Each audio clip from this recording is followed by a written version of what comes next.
We've seen some comments on social media asking why a high school player can have a better score than a major league player. Alex Bregman and last week's hit of the week. So we have Owen Painter versus Alex Bregman. If we take a look at the overall scores, Bregman is a 75. Owen is an 85. Category-wise, plane, 84, 82, pretty similar. Direction, there's a big change, so 66 versus 88. Depth and length, 84 versus 88, pretty similar. And then overall mechanics, which is really a reflection of adjustability, 64, 83. So the big thing that we're going to focus in on, and it's one of the biggest criteria when it comes to the direction, and adjustability is a factor as well. Neither one do a great job keeping their hands up and back, so they both have negative scores with their hands kind of coming forward too soon. The big thing here is Bregman's shoulders are actually at a downward angle. His front shoulder is lower than his back shoulder at his launch. Owen, if we zoom in on him, we can see his shoulders are sloped. Back elbow, we can see. Bregman, we can't see his back elbow.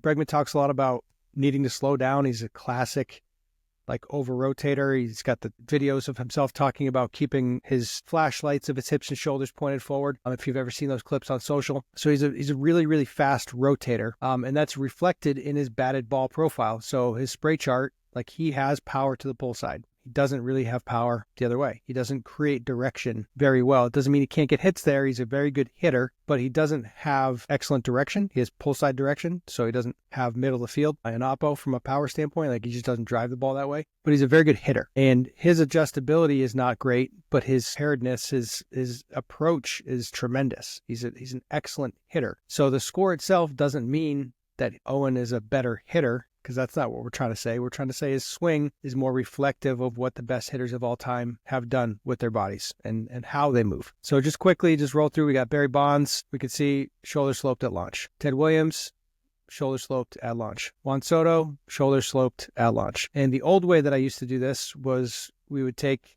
video and then manually draw lines in, measure angles. And here we have Albert Pujols, again, shoulder sloped at his launch. And when we pull back to the original two videos, zoom in, and we just take a look and see what's more representative of what the greatest hitters of all time are doing. Again, it doesn't mean they're a better hitter. It just means their body is moving in a way that's pretty good. And one of the goals of Pelotero is to remove some of the swing doubt that's so prevalent in today's baseball, softball environment, where kids are placing way too much focus on their swing mechanics instead of becoming better hitters. So Alex Bregman is an excellent hitter with a swing that realistically doesn't match what the best players of all time have done in terms of creating direction, playing, adjustability.